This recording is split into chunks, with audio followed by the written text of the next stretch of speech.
Selamat pagi sidang jemaat Tuhan yang dikasihi. Bersyukur jikalau pada hari ini kita semua dapat kembali beribadah kepada Tuhan. Mari dengan sungguh kita menghadap hadirat Tuhan, tidak saja menyiapkan diri kita, terlebih lagi hati dan pikiran kita, dengan sebuah keyakinan bahwa pertolongan kita datangnya dari Allah, pencipta langit dan bumi serta segala isinya, dan yang tidak pernah meninggalkan hasil buatan tangannya. Turunlah atas kita sekalian kasih karunia dan damai sejahtera dari Allah Bapa, Putra, dan Roh Kudus. Amin. Mari kita angkat suara kita dengan pujian yang menyatakan bahwa kita akan menyanyikan kasih setia Tuhan untuk selama-lamanya, turun-temurun dan tak jemu-jemu. Kunyanyikan kasih setia Tuhan.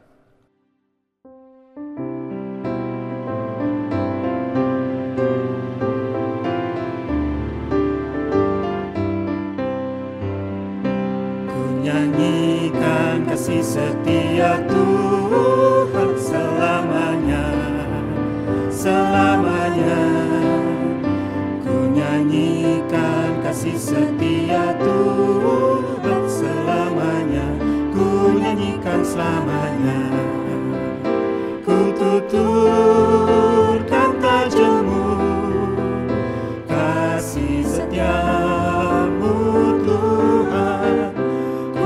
Tuturkan tajammu, kasih setiamu turun-temurun. Menyanyikan kasih setia Tuhan selamanya, selamanya. Ku nyanyikan kasih setia Tuhan selamanya. Mari kita sekali lagi menyanyikan lagu ini dengan penuh sukacita.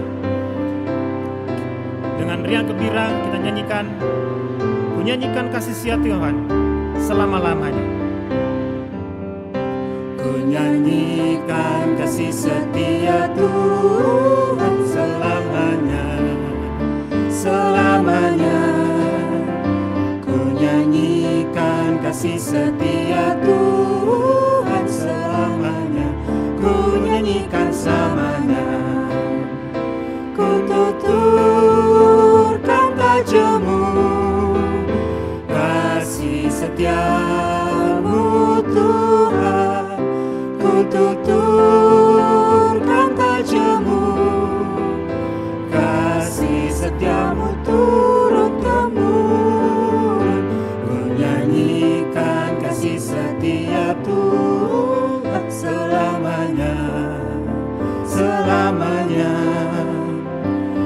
Nyanyikan kasih setia Tuhan selamanya, ku nyanyikan selamanya.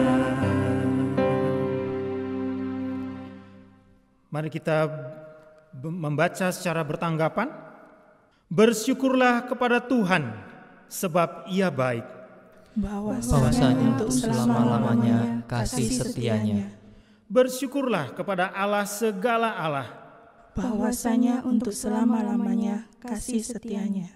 Bersyukurlah kepada Tuhan segala Tuhan, bahwasanya untuk selama-lamanya kasih setianya. Bersyukurlah kepada Allah semesta langit, bahwasanya untuk selama-lamanya kasih setianya. Bapak Ibu sekalian, ada suatu sukacita di dalam diri kita jikalau kita merasakan pimpinan Tuhan di dalam kehidupan kita senantiasa. Namun yang terjadi di dalam kehidupan pada saat ini, kita terkadang merasa bahwa Tuhan jauh dari kita.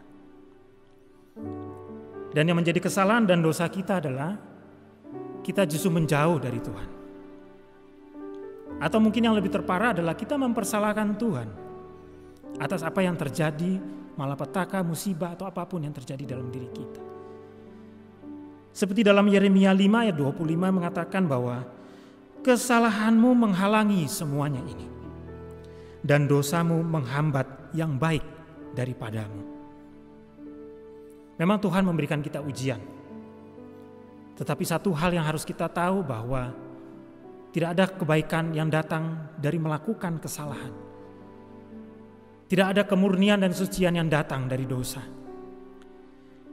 Maka pada pagi hari ini, mari dengan rasa malu, rasa menyesal, kita mau datang di hadapan Tuhan. Karena seperti kita tahu bahwa tidak ada yang tersembunyi di hadapan Tuhan. Segala kesalahan, pelanggaran dan dosa kita. Mari kita tundukkan kepala kita. Kita bersama-sama mengaku di hadapan Tuhan. Agar juga pada hari ini kita dapat sungguh lebih jauh lagi masuk di dalam hadirat Tuhan. Kita boleh berkenan, kita boleh kudus, kita boleh suci di hadapan Tuhan. Mari sejenak kita tundukkan kepala kita dan kita berdoa mengakui kesalahan kita dengan senyap di dalam hati kita.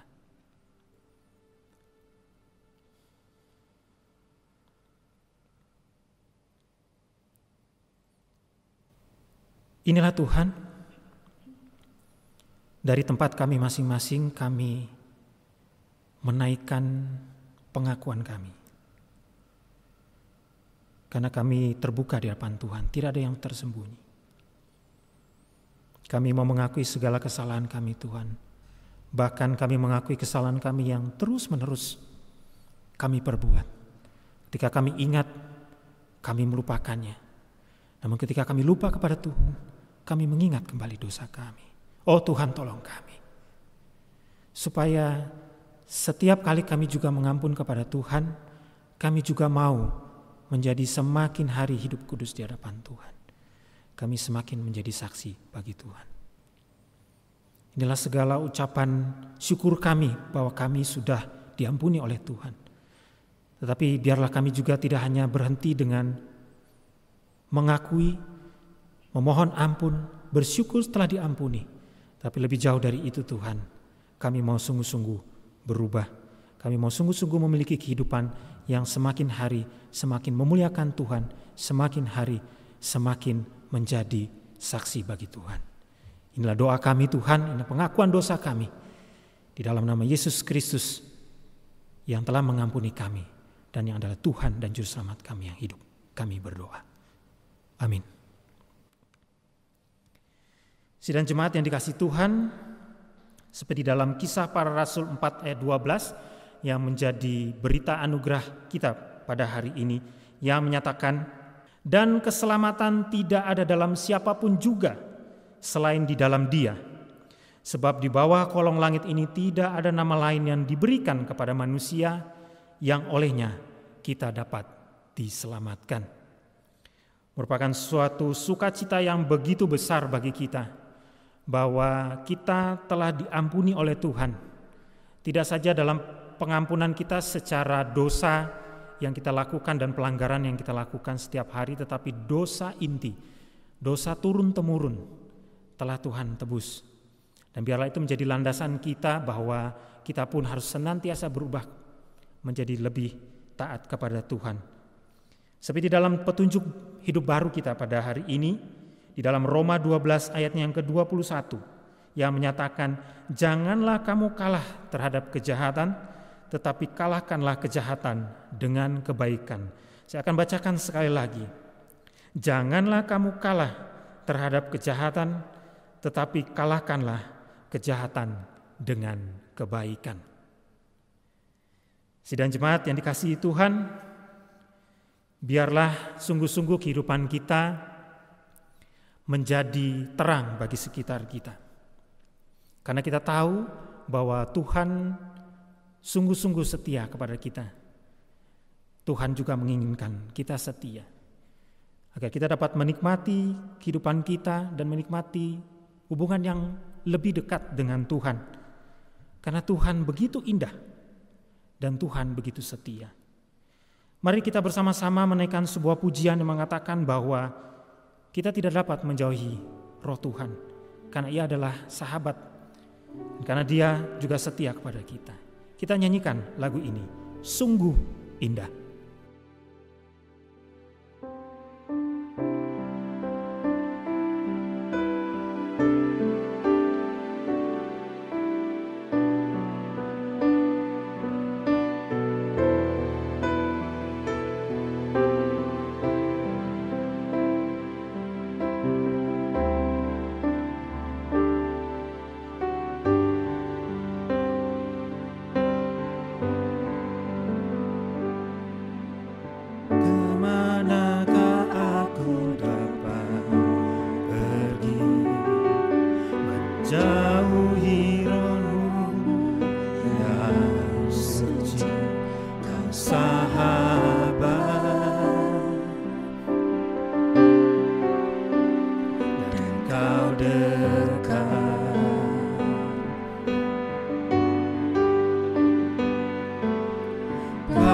menyerahkan seluruh pengabdianku, tak bisa membalas kesetiaanmu, sungguh mulia dan berharga. Sungguh besar pengorbananmu Tuhan bagiku, sungguh besar pengorbananmu bagiku, terlalu dalam untuk dimengerti, sungguh besar, sungguh indah yang kau pikirkan tentangku, tak terselami bagiku, sungguh indah. Pengorbanan Tuhan yang begitu besar bagi kita. Dia adalah Tuhan yang senantiasa dekat dan senantiasa setia, bahkan seluruh pengabdian. Seluruh pengabdianku tak bisa membalas kesetiaanmu, Sungguh mulia dan berharga Kau Tuhan, dan berharga. dengan kesungguhan katakan, sungguh besar pengorbanan Tuhan. Sungguh besar pengorbananmu bagiku, terlalu dalam untuk dimengerti, sungguh besar, sungguh indah yang kau pikirkan tentangku, tak terselami bagiku, sungguh. Dengan kesungguhan hati katakan sekali lagi, sungguh besar pengorbananmu bagiku, terlalu dalam untuk dimengerti. Sungguh besar pengorbananmu bagiku, terlalu dalam untuk dimengerti, sungguh besar, Sungguh indah yang kau pikirkan tentang sungguh indah yang kau pikirkan tentangku, tak terselami bagiku, sungguh indah. katakan sungguh indah. Sungguh indah, Sekali lagi sungguh indah. sungguh indah.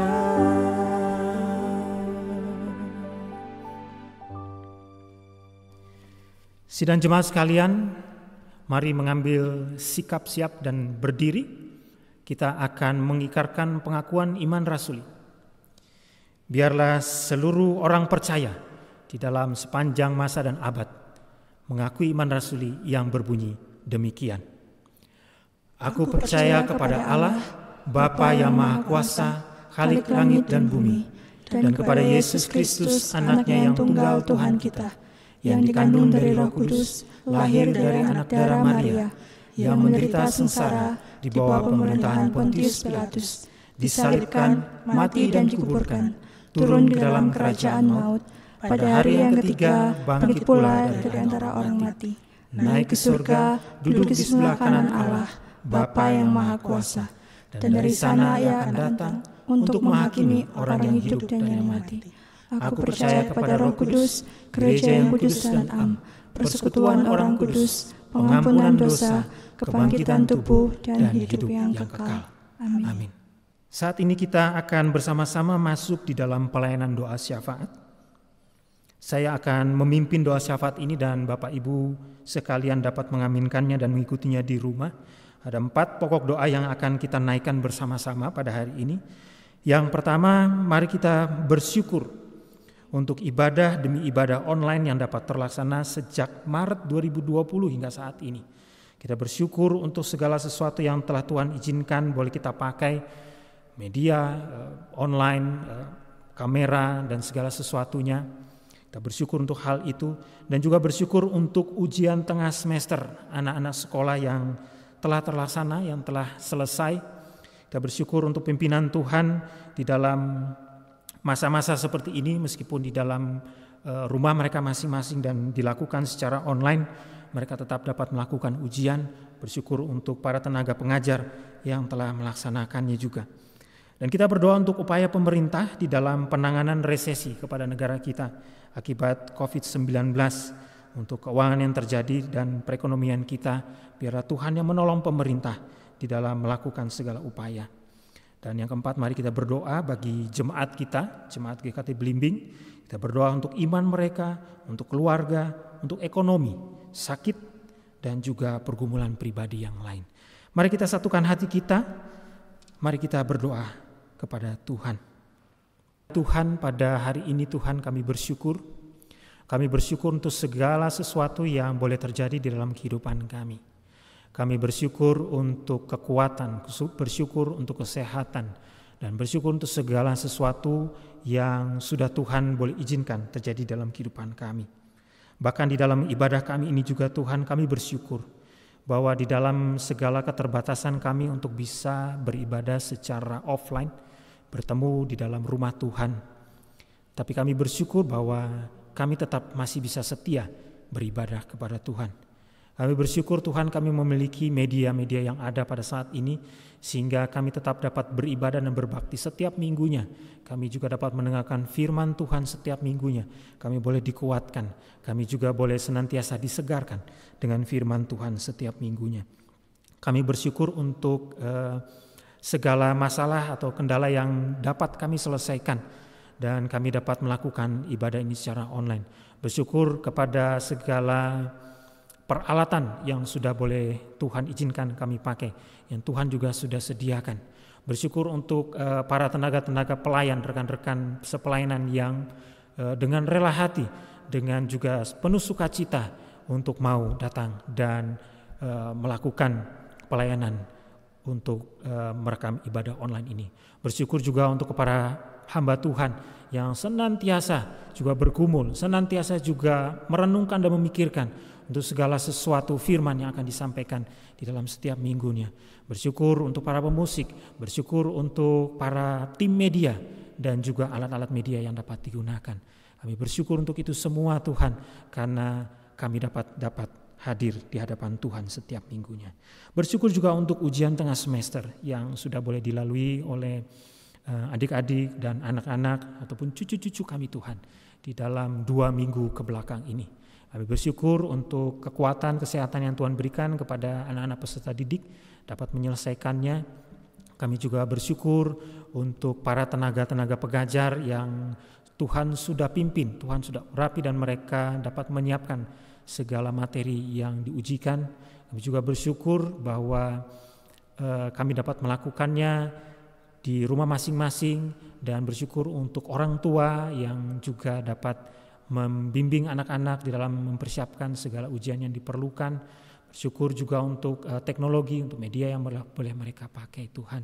Biarlah apa yang mereka sudah ujikan, apa yang mereka sudah lakukan di dalam tes ini juga senantiasa memuliakan Tuhan, meskipun dari rumah mereka tetap jujur dan setia di dalam Tuhan.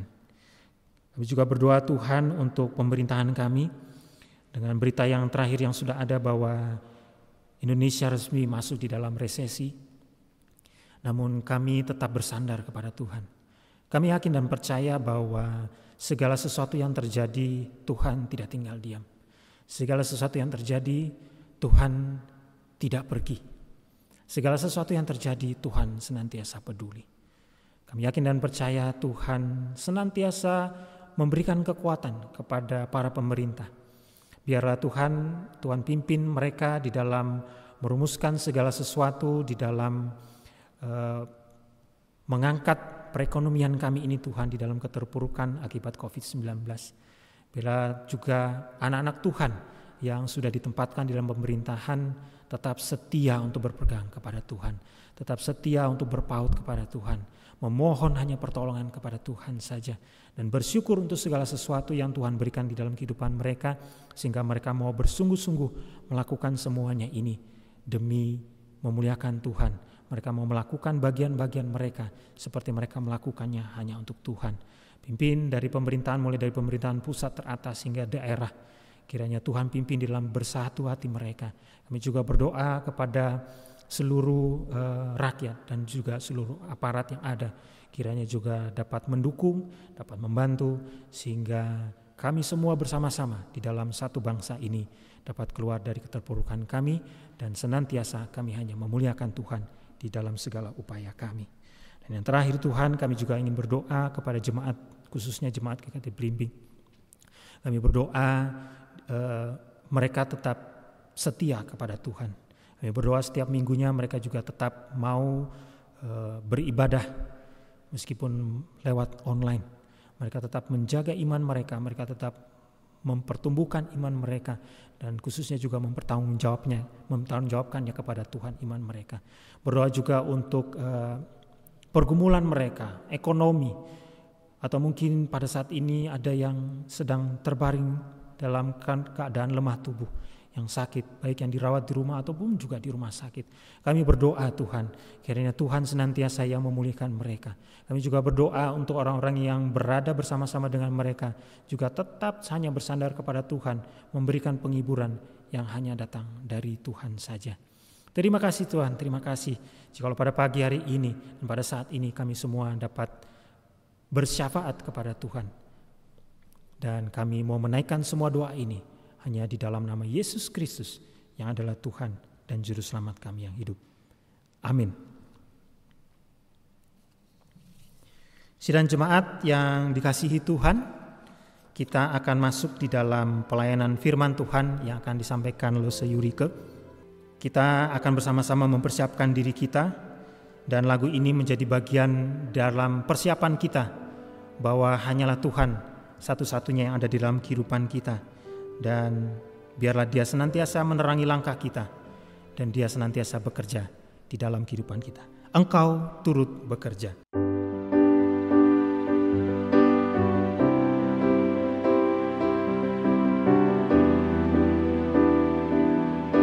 Di tengah luasnya samudra, Di tengah luasnya samudra,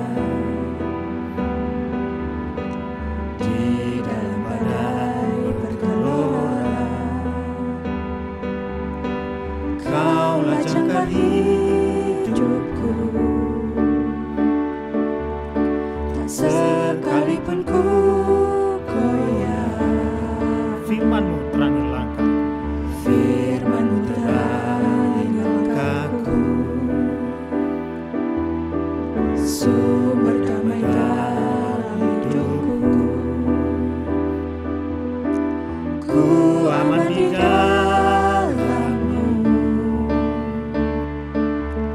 penyertaan-Mu sempurna, sepasti mentari bersinar, begitu pun janji-Mu. Dalam segala perkara Engkau turut bekerja. Hanya firman Tuhan yang tengarai langkah menjadi sumber damai dalam hidup.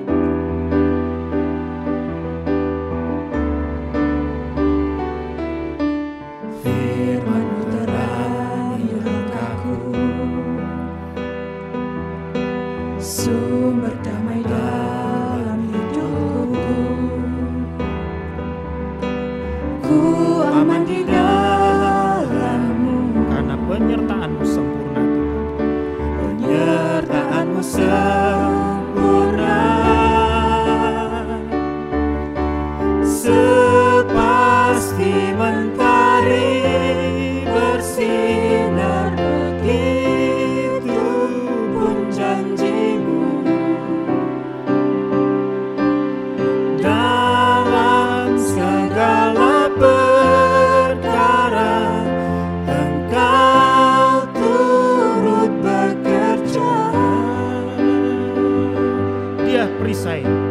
karang yang teguh.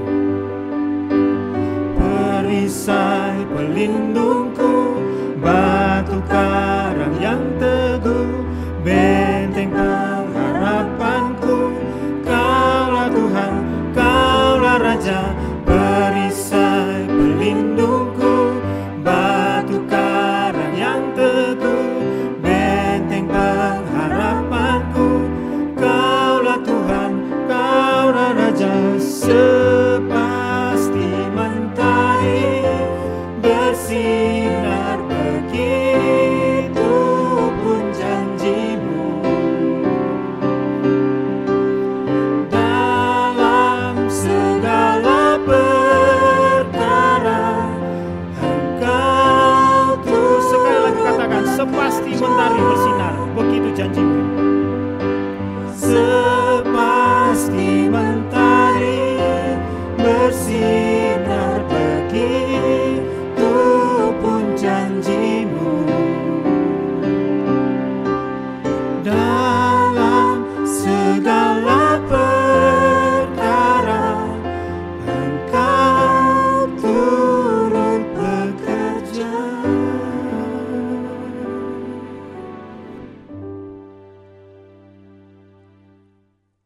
Jemaat yang terkasih dalam Tuhan, mari sebelum kita merenungkan firman Tuhan, mari saya mengajak kita untuk berdoa terlebih dahulu. Mari kita berdoa. Bapa kami di dalam surga, kami bersyukur untuk kesempatan yang Engkau berikan bagi kami. Kami boleh bersama pada hari ini beribadah kepada Tuhan. Dan pada kesempatan ini ya Tuhan, kami juga bersyukur karena Tuhan boleh memberikan kami kesempatan untuk merenungkan firman Tuhan. Tuhan kiranya menolong hamba-Mu yang akan menyampaikan firman Tuhan ini, supaya firman Tuhan ini sungguh-sungguh berasal dari Tuhan dan juga dapat diterima, dapat dimengerti oleh setiap jemaat Tuhan. Sehingga firman Tuhan ini boleh kami lakukan di dalam kehidupan kami setiap hari. Terima kasih Tuhan, kami mau menyerahkan waktu perenungan kami. Hanya di dalam nama Tuhan kami, Yesus Kristus, kami berdoa. Amin. Dan jemaat yang terkasih dalam Tuhan, mari bersama kita akan merenungkan firman Tuhan dari Kisah Para Rasul.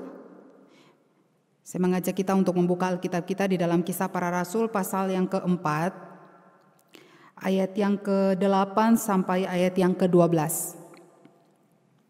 Kisah Para Rasul pasal yang keempat, ayat yang ke-8 sampai ayat yang ke-12. Saya akan bacakan bagian firman Tuhan ini untuk kita sekalian. Ayat yang ke-8, maka jawab Petrus penuh dengan Roh Kudus, "Hai pemimpin-pemimpin umat dan tua-tua, jika kami sekarang harus diperiksa karena suatu kebajikan kepada seorang sakit dan harus menerangkan dengan kuasa manakah orang itu disembuhkan, maka ketahuilah oleh kamu sekalian dan oleh seluruh umat Israel bahwa dalam nama Yesus Kristus orang Nazaret yang telah kamu salibkan tetapi yang telah dibangkitkan Allah dari antara orang mati, bahwa oleh karena Yesus itulah orang ini berdiri dengan sehat sekarang di depan kamu. Yesus adalah batu yang dibuang oleh tukang-tukang bangunan, yaitu kamu sendiri, namun ia telah menjadi batu penjuru. Dan keselamatan tidak ada di dalam siapapun juga selain di dalam Dia, sebab di bawah kolong langit ini tidak ada nama lain yang diberikan kepada manusia yang olehnya kita dapat diselamatkan. Saya juga mengajak kita untuk membaca satu bagian firman Tuhan lagi di dalam Injil Yohanes. Injil Yohanes pasal yang ke-14 ayat yang ke-16. Demikian bunyi firman Tuhan. Aku akan minta kepada Bapa dan Ia akan memberikan kepadamu seorang penolong yang lain, supaya ia menyertai kamu selama-lamanya. Demikian jauh pembacaan Alkitab kita pada hari ini. Kiranya diberkati setiap kita yang membaca, merenungkan, terlebih lagi boleh melakukan firman Tuhan itu di dalam kehidupan kita setiap hari. Amin. Nah, Bapak Ibu, saudara-saudari yang terkasih di dalam Tuhan kita Yesus Kristus, suatu hari ada seorang anak kecil, dia pergi jalan-jalan bersama dengan kedua orang tuanya. Lalu mereka tiba pada suatu tempat di mana terdapat begitu banyak orang berkerumun di sana. Anak ini tiba-tiba dia terlepas dari genggaman kedua orang tuanya. Lalu dia berusaha untuk mencari cara agar dia bisa melihat orang tuanya. Namun sayangnya karena tubuhnya yang masih kecil, masih pendek, mempersulit dia untuk menemukan keberadaan kedua orang tuanya. Anak ini ketakutan karena dia merasa bahwa dia mungkin tersesat karena dia berjalan ke sana kemari untuk menemukan orang tuanya gitu. Hingga beberapa saat berlalu, anak ini tiba-tiba teringat sesuatu. Dia teringat bahwa jika dia pergi ke mobil mereka dan menunggu di sana, maka dia pasti akan bertemu dengan kedua orang tuanya. Karena logikanya orang tuanya pasti akan kembali ke mobil mereka sebelum mereka pulang. Jadi anak ini pun segera pergi ke tempat parkir dan mencari mobil mereka. Namun sayangnya Bapak Ibu, saat sampai di sana dia kebingungan sebab mobil mereka berwarna putih. Tapi sayangnya ketika dia sampai di sana ternyata terdapat begitu banyak mobil berwarna putih. Anak ini pun mulai menangis dan semakin yakin bahwa dia tidak bisa pulang. Sampai akhirnya seorang satpam yang bertugas di sana datang menghampiri anak ini lalu bertanya mengapa dia menangis. Anak ini pun menceritakan penyebab dari dia menangis gitu. Lalu sang satpam pun berkata, "Ayo, Bapak antarkan kamu ke kantor keamanan." Anak ini dia hanya menurut dan mengikuti sang satpam yang mengantarkannya ke kantor keamanan tempat tersebut. Nah, ketika dia sampai di sana di kantor keamanan, dia melihat isi ruangan tersebut cukup berantakan karena banyaknya barang-barang yang hilang dari pengunjung di situ. Ada kantong belanjaan, sepatu, buku, botol minuman dan lain sebagainya. Nah, namun tak lama kemudian anak ini dia mendengar dari arah pintu masuk suara kedua orang tuanya yang memanggil namanya. Lalu dengan rasa bahagia dan terharu dia menghampiri orang tuanya dan memeluk erat. Karena akhirnya dia bisa bertemu dengan orang tuanya dan akhirnya dia bisa pulang. Nah Bapak Ibu saudara-saudari yang terkasih di dalam Tuhan Yesus, dari cerita ini saya ingin mengarahkan kepada setiap kita untuk firman Tuhan yang akan kita renungkan bersama pada hari ini. Di mana kita akan merenungkan satu tema firman Tuhan yaitu satu-satunya jalan. Sama halnya seperti cerita tadi Bapak Ibu, kita manusia ini seperti anak kecil yang tersesat di antara banyaknya kerumunan orang. Kita adalah orang-orang yang tersesat, orang-orang yang terhilang dalam dunia yang penuh dengan dosa. Namun pada akhirnya kita bisa menemukan jalan pulang. Kita ditemukan kembali oleh Tuhan Yesus sehingga kita yang tersesat akhirnya mendapatkan keselamatan di dalam Dia. Nah Bapak Ibu, anak kecil dalam cerita tadi dia mengerahkan segala caranya agar dia bisa pulang dan menemukan orang tuanya. Namun sayangnya sebesar apapun usahanya dia tetap tidak bisa. Hingga akhirnya dia bertemu dengan seorang satpam dan satpam itulah yang membantu dia, membawanya ke kantor keamanan dan mempertemukannya dengan kedua orang tuanya. Nah Bapak Ibu, begitu juga dengan kita. Sekuat dan sebesar apapun usaha kita untuk menyelamatkan diri kita sendiri dari hukuman dosa, tetap saja usaha kita pasti akan sia-sia. Karena hanya di dalam Tuhan kita Yesus sajalah yang bisa menyelamatkan kita. Dialah satu-satunya jalan keselamatan dan hidup bagi kita manusia yang tersesat atau terhilang ini. Nah, jemaat Tuhan, masih sama seperti minggu pertama dan kedua kemarin, firman Tuhan yang sudah kita dengarkan yang disampaikan oleh Pendeta Antonius dan juga oleh Lausa Welly yang membahas tentang sola reformasi gereja gitu ya, yang berkaitan dengan reformasi gereja. Nah pada hari ini kita juga akan bersama membahas tentang salah satu sola reformasi, yaitu solus Christus, hanya oleh Kristus saja atau hanya Kristus saja. Kita diingatkan kembali mengenai dasar iman Kristen bahwa hanya melalui Tuhan kita Yesus Kristus saja maka kita dapat beroleh keselamatan. Tidak ada jalan lain selain di dalam Dia. Mengapa Bapak Ibu? Mengapa Yesus adalah jalan satu-satunya? Nah melalui firman Tuhan yang sudah kita baca tadi, kita akan belajar dua alasan mengapa Yesus adalah jalan satu-satunya bagi keselamatan hidup kita. Yaitu yang pertama, di dalam Yesus kita mendapat jaminan keselamatan. Di dalam Yesus kita mendapat jaminan keselamatan. Nah Bapak Ibu saudara-saudari yang terkasih, kita mungkin pernah mendengar istilah SJSN, Sistem Jaminan Sosial Nasional. Nah, ini merupakan salah satu program negara untuk memberikan perlindungan dan kesejahteraan sosial bagi seluruh masyarakat Indonesia. Dengan adanya program ini, program SCSN ini, maka masyarakat Indonesia dibantu dalam memenuhi kebutuhan hidup dasar yang layak apabila terjadi sesuatu hal yang merugikan. Contohnya sakit, kecelakaan kerja, pensiun, kehilangan pekerjaan, dan lain sebagainya. Nah, sama seperti jaminan sosial yang diprogramkan oleh pemerintah untuk masyarakat Indonesia, demikianlah juga di dalam hidup kita orang yang percaya. Kita juga memiliki jaminan untuk keselamatan hidup kita. Nah, di mana jaminan itu hanya bisa kita dapatkan di dalam Tuhan kita, yaitu Yesus Kristus. Mengapa?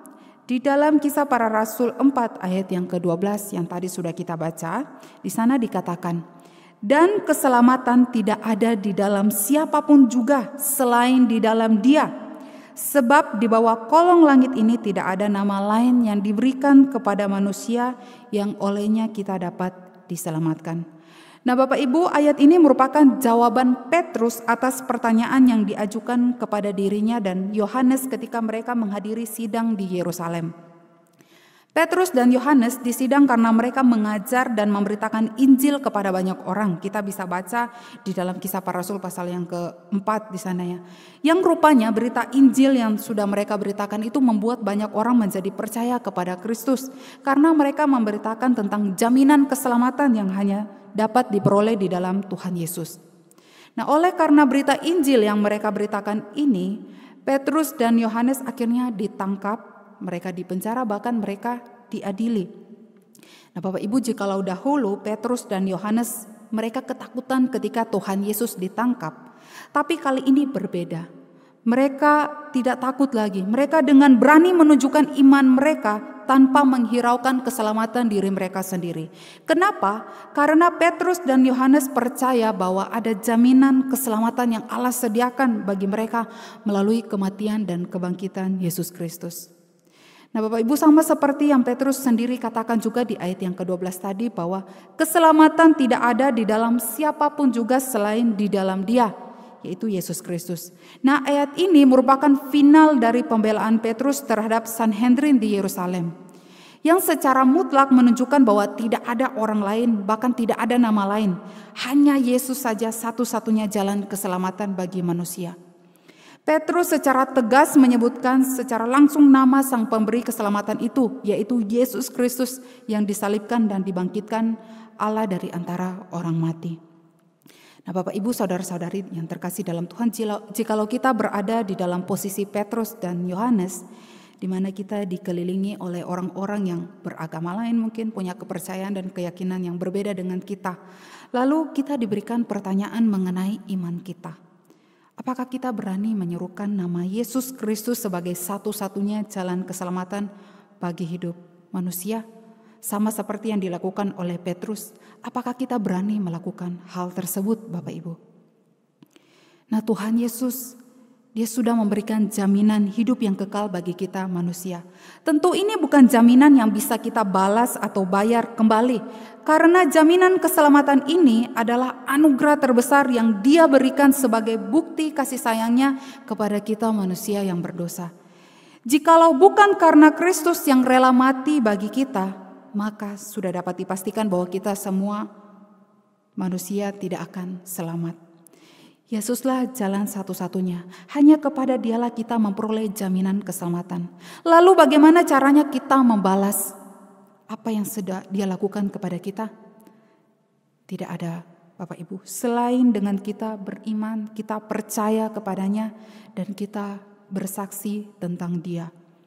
Namun sayangnya juga, Bapak Ibu, tidak sedikit juga orang yang memilih untuk mengabaikan jaminan keselamatan tersebut, karena bagi mereka kenikmatan dunia itu lebih penting daripada keselamatan hidup yang kekal.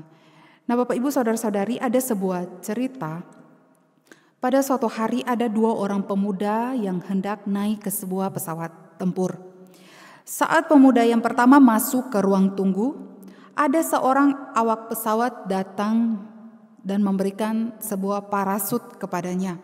Lalu awak pesawat ini berkata, "Ini adalah parasut yang harus kamu gunakan demi keselamatan kamu di penerbangan nantinya gitu. Nah, lalu sang pemuda ini dia menerima parasut itu lalu memakainya. Setelah beberapa menit dia menggunakan parasut tersebut, dia mulai merasa tidak nyaman. Dia merasa parasut ini membuat berat gitu ya, bebannya gitu. Lalu mempersulit dia untuk bergerak, bahkan membuat dia berkeringat gitu. Lalu pemuda ini juga dia melihat sekelilingnya itu orang-orang kebanyakan mereka tidak menggunakan parasut gitu. Jadi akhirnya pemuda ini dia memutuskan untuk melepas parasut tersebut dan meninggalkannya di ruang tunggu. Lalu kemudian datanglah pemuda yang kedua ke dalam ruangan tunggu tersebut. Sama seperti pada pemuda yang pertama, pemuda kedua ini juga diberikan parasut oleh awak pesawat. Parasut tersebut akan digunakannya untuk menyelamatkan dia di dalam perjalanan yang mungkin nantinya akan terjadi sesuatu hal yang tidak diinginkan. Pemuda kedua ini dia menerima parasut tersebut lalu memakainya. Pemuda itu juga dia merasakan hal yang sama seperti yang dirasakan oleh pemuda yang pertama. Dia merasa tidak nyaman, merasa berat, merasa berkeringat gitu ketika menggunakan parasut tersebut. Dia juga melihat orang-orang yang ada di ruang tunggu itu juga mereka kebanyakan tidak menggunakan parasut, mereka melepas parasut mereka.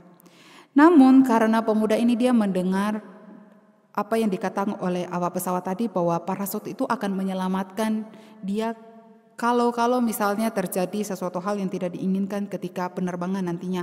Jadi dia memilih untuk tidak melepaskannya. Dia tetap memakainya karena dia tahu bahwa parasut ini akan menyelamatkannya. Jadi dia tidak mau melepaskannya. Akhirnya Bapak Ibu semua penumpang pun mereka masuk ke dalam pesawat tempur tersebut dan pesawat pun mulai terbang.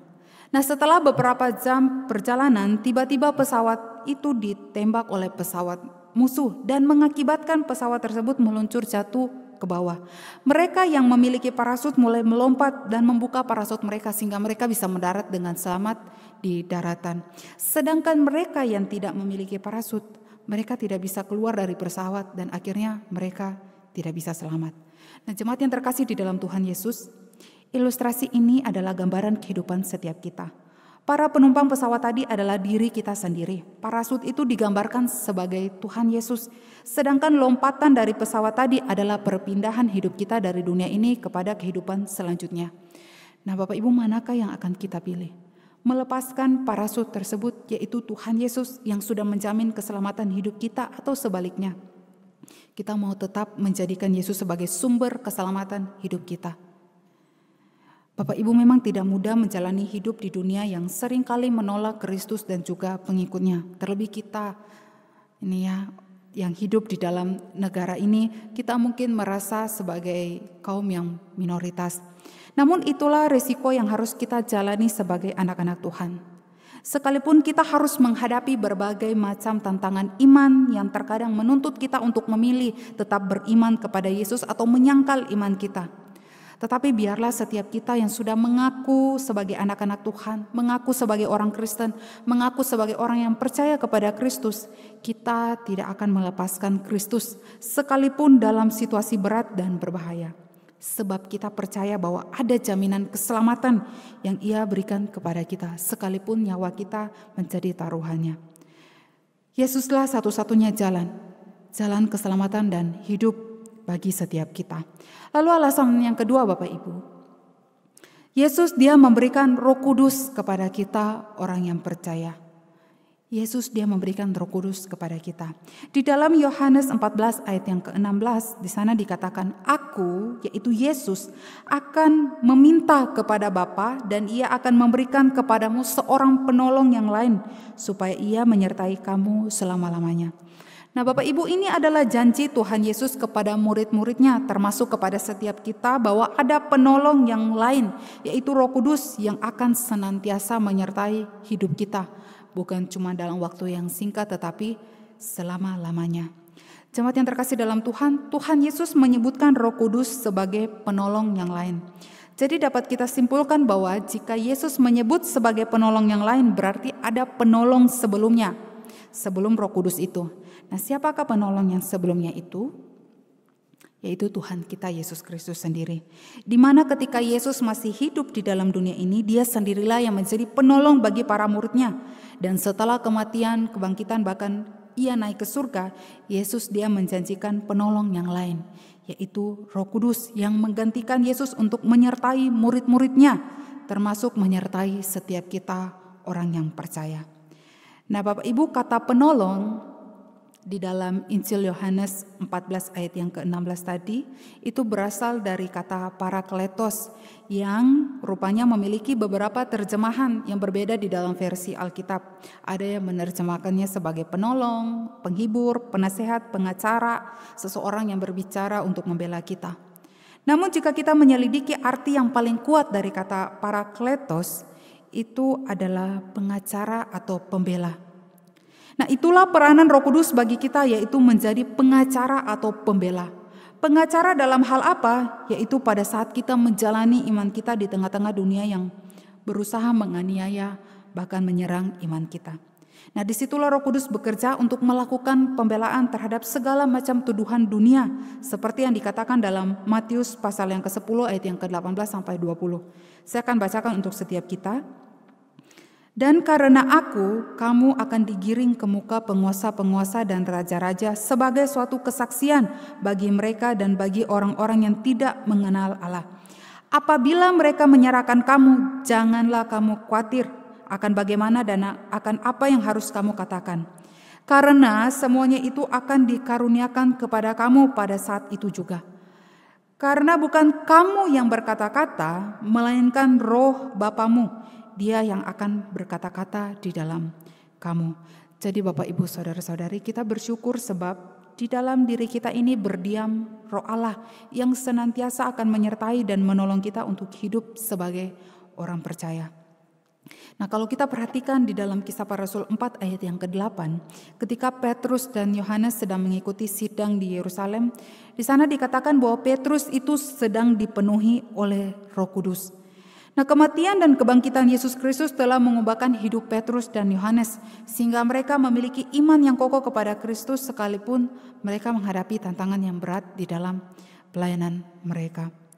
Nah, Bapak Ibu Saudara-saudari yang terkasih dalam Tuhan, ada sebuah cerita, suatu ketika ada seorang petani yang tinggal di sebuah daerah yang rawan terjadinya badai salju. Nah badai salju yang terjadi di daerah tersebut bukanlah badai salju yang biasa yang ringan, melainkan badai salju yang sangat kencang dan tebal. Apabila badai salju akan datang, tidak ada satupun orang yang mau keluar dari rumah. Namun terkadang Bapak Ibu ada hal-hal tertentu yang mengharuskan sang petani ini harus keluar dari rumahnya dan pergi ke ladangnya untuk mengurus sesuatu di sana gitu. Nah Bapak Ibu, setiap kali si petani ini dia pergi ke ladang, dia selalu melakukan hal yang menarik, yaitu dia selalu mengikat dirinya menggunakan tali dan menghubungkannya ke rumahnya gitu ya. Jadi diikat di rumahnya, lalu tali itu juga diikat di dirinya gitu. Jarak antara rumahnya ke ladang itu tidak jauh karena hanya beberapa meter saja. Karena ladang itu ada di depan rumahnya gitu. Tali yang dia gunakan untuk mengikat dirinya lalu diikat juga di rumahnya itu sebagai cara agar dia tidak tersesat di badai salju tersebut. Mengingat apabila terjadi badai salju biasanya penglihatan itu menjadi pudar gitu ya. Maka hal itulah yang mempersulit si petani jika dia akan pulang ketika sedang badai salju gitu. Nah dengan adanya tali penghubung di dirinya ke rumahnya, maka akan memimpin sang petani untuk sampai di rumah dengan selamat. Nah jikalau tidak ada tali tersebut, maka sang petani bisa saja tersesat di ladangnya dan juga bisa mati karena kedinginan. Nah Bapak Ibu Saudara-saudari yang terkasih dalam Tuhan, cerita ini merupakan gambaran dari hidup kita manusia, di mana Roh Kudus adalah pemimpin dan penolong bagi kita ketika kita menjalani kehidupan kita di tengah-tengah dunia ini. Dengan adanya Roh Kudus Bapak Ibu, maka kita akan tetap terhubung dengan Tuhan. Roh Kudus yang dikaruniakan kepada kitalah yang akan menuntun dan memimpin kita agar kita boleh bertahan dalam iman kita kepada Tuhan Yesus. Dan perlu juga kita ketahui bahwa Roh Kudus itu sama atau setara dengan Tuhan Yesus. Dia bukan hanya aksesoris atau energi semata, tetapi Roh Kudus juga adalah Allah. Nah Bapak Ibu Saudara-saudara yang terkasih dalam Tuhan, sebagai orang yang percaya kita bersyukur karena kita sudah diselamatkan oleh Tuhan Yesus. Dan hanya di dalam Dia saja kita mendapatkan hidup yang kekal. Tidak ada nama lain dan tidak ada orang lain selain Yesus Kristus saja.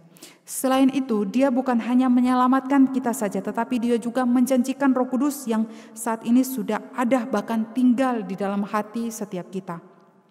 Dengan adanya Roh Kudus itu, maka Dia akan selalu mengingatkan kita ketika kita mungkin melakukan dosa, ketika kita melakukan satu kesalahan. Dia yang akan berbisik mengingatkan kita akan setiap perbuatan yang kita lakukan itu tidak benar. Nah, Bapak Ibu yang terkasih dalam Tuhan, dunia atau ilah manapun tidak ada yang bisa memberikan kedua hal tersebut kepada kita. Mungkin banyak orang berusaha mencari kebahagiaan, keselamatan diri mereka. Mereka mungkin pergi ke tempat-tempat mistis atau menyembah kepada benda-benda tertentu supaya mereka diselamatkan. Namun semua itu bukan jalan yang benar. Semua itu hanyalah tipu muslihat iblis yang berusaha untuk menjatuhkan manusia. Jalan satu-satunya yang benar yang ada hanya di dalam Tuhan kita Yesus Kristus. Mari kita boleh terus percaya, beriman, dan mengikut Kristus di sepanjang hidup kita. Karena Dia sudah menjamin keselamatan kepada kita dan Dia sudah memberikan Roh Kudus untuk tinggal di dalam hati kita guna memimpin, menyertai, dan menolong kita di dalam menjalani kehidupan kita di dalam dunia ini. Biarlah melalui firman Tuhan ini setiap kita boleh ditolong untuk terus percaya, tetap yakin mengikut Tuhan di dalam kehidupan kita. Sekalipun kita menghadapi begitu banyak tantangan di dalam kehidupan kita. Tapi kita ingat juga bahwa Tuhan Dia memberikan Roh Kudus di dalam diri kita. Sehingga kita tidak perlu takut di dalam menjalani, mempertahankan iman kita kepada Kristus. Amin. Demikian firman Tuhan kita pada hari ini. Mari kita berdoa. Bapa kami di dalam surga, kami bersyukur karena Tuhan sudah memberikan kami kesempatan untuk merenungkan firman Tuhan. Biarlah firman-Mu ini Tuhan dapat menolong kami untuk kami boleh terus percaya kepada Tuhan. Boleh yakin kepada Tuhan sebagai satu-satunya jalan keselamatan di dalam hidup kami. Kami yakin bahwa Tuhan adalah jaminan keselamatan bagi kami. Dan kami juga bersyukur karena Engkau Tuhan memberikan Roh Kudus untuk memimpin, menyertai, menolong kami di dalam kami menjalani kehidupan kami di dalam dunia ini. Tolonglah kami Tuhan untuk menjadi anak-anak-Mu yang berkenan di dalam menjalankan setiap tugas tanggung jawab kami sebagai orang percaya dalam dunia ini. Terima kasih ya Tuhan, pimpin sertai kami di dalam nama Tuhan kami Yesus Kristus. Kami berdoa. Amin. Sidang jemaat yang dikasihi Tuhan, bersyukur kita sudah dapat mendengarkan firman Tuhan.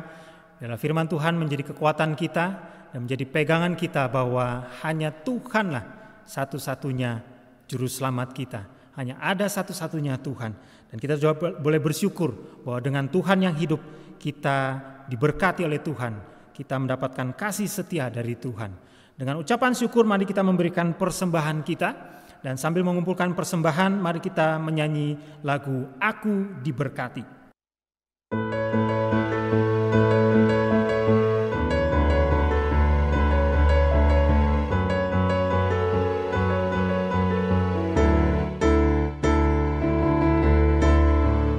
Kasih setiamu nyata bagiku, hikmat kebajikan tersedia bagiku, sebab Allah sanggup limpahkan segalanya, dan anugerahnya sangat besar bagiku. Aku diberkati, aku dilimpahi, karena Allah sanggup untuk menyediakan. Aku diberkati, aku dilimpahi atas sempurna anugerah Tuhan bagiku. Yang bersukacita bersama di rumah, kasih setiamu nyata bagiku, hikmat kebijakan tersedia bagiku. Kasih setiamu nyata bagiku, hikmat kebajikan tersedia bagiku, sebab Allah sanggup limpahkan segalanya, dan anugerahnya sangat besar bagiku. diberkati, dilimpahi. Aku diberkati, aku dilimpahi, karena Allah sanggup untuk menyediakan. Aku diberkati, aku dilimpahi atas sempurna anugerah. Sekali lagi katakan, aku diberkati, aku dilimpahi. Aku diberkati, aku dilimpahi, karena Allah sanggup untuk menyediakan.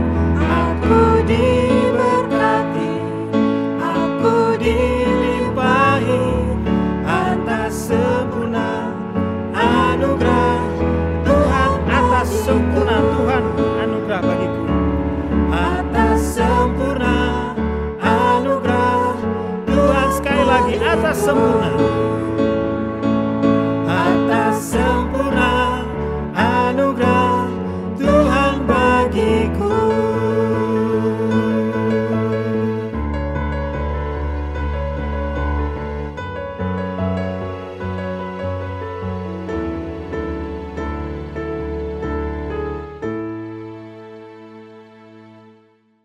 Mari semua kita menyatukan hati kita berdoa untuk persembahan. Kami bersyukur Tuhan bahwa Tuhan senantiasa memberkati kami di dalam segala sesuatu, di dalam segala kehidupan kami. Apapun yang kami alami, apapun yang kami lewati, senantiasa biarlah hati kami senantiasa bersyukur kepada Tuhan. Juga bersyukur pada pagi hari ini kami semua dapat memberikan persembahan Tuhan. Kami bersyukur bahwa kami diberikan hati untuk rela memberi, karena apa yang kami berikan pun datangnya dari Tuhan. Biar ini menjadi ucapan syukur kami, dan kami sungguh-sungguh mau hidup hanya bagi Tuhan, karena Tuhanlah satu-satunya Allah di dalam kehidupan kami. Kiranya Tuhan juga memberkati tangan yang telah memberikan persembahan. Tuhan berkati dalam pekerjaan, Tuhan berkati dalam segala usaha, dan biarlah di dalam hati kami tetap percaya dan yakin bahwa Tuhan akan senantiasa bersama dengan kami dan kami tidak akan pernah kekurangan. Juga berdoa Tuhan bagi gereja Tuhan di dalam mengelola persembahan ini, kiranya sungguh-sungguh juga menjadi kemuliaan bagi Tuhan dan juga menjadi saksi di mana kami berada. Terima kasih Tuhan, inilah ucapan syukur kami, inilah doa persembahan kami yang hanya kami menaikkan di dalam nama Yesus Kristus, Tuhan dan Juru Selamat kami yang hidup. Amin. Mengundang sidang jemaat untuk bangkit berdiri, kita akan membacakan Katekismus Heidelberg dari minggu yang ke-42, Hukum Taurat Allah, dengan pertanyaan ke-110. Apakah yang Allah larang dalam firman yang ke-8? Allah bukan saja melarang pencurian dan perampokan yang dihukum oleh pemerintah, tetapi dalam pandangan Allah, mencuri juga mencakup segala tipu daya dan usaha mengecoh sesama kita, dengan maksud mengambil milik sesama kita, baik dengan kekerasan maupun dengan cara yang nampaknya sah, seperti timbangan, ukuran, takaran yang tidak tepat, perdagangan yang curang, uang palsu, bunga yang berlebihan, atau cara-cara lain apapun yang dilarang Allah. Selain itu, ia juga melarang segala ketamakan, pemborosan, dan penyia-nyiaan karunia-Nya. Apakah yang Allah perintahkan dalam firman ini? Bahwa saya, di mana saja dapat dan boleh, harus melakukan segala sesuatu untuk kebaikan sesama saya, harus memperlakukan mereka sama seperti saya ingin mereka memperlakukan saya, dan harus pula bekerja dengan setia supaya saya dapat menolong mereka yang berkekurangan. Sidang jemaat yang dikasihi Tuhan, kita akan mengakhiri ibadah kita pada hari ini. Kita akan mengembalikan segala hormat, pujian, dan kemuliaan kepada Tuhan. Kita nyanyikan doksologi berkat oleh Bapak Pendeta Antonius, dan kita akhiri dengan Amin Song.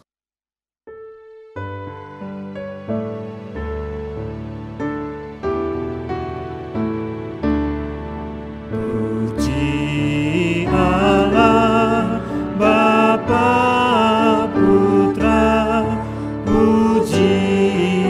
Allah Roh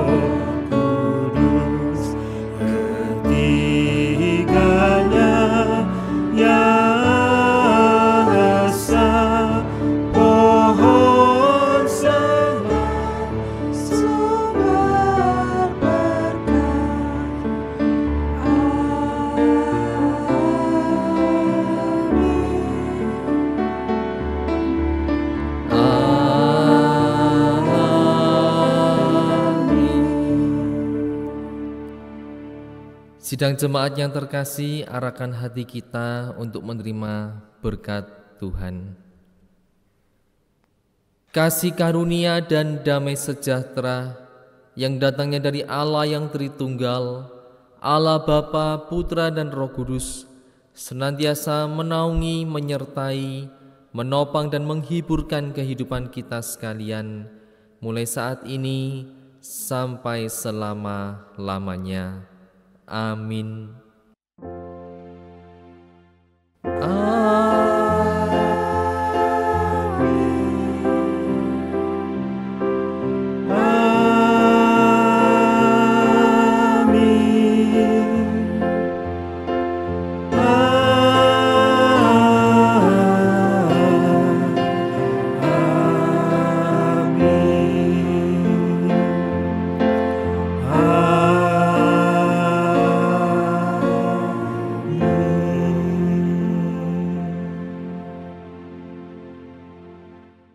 Ibadah kita selesai. Bapak Ibu silakan mengambil saat teduh. Selamat hari Minggu. Tuhan Yesus memberkati.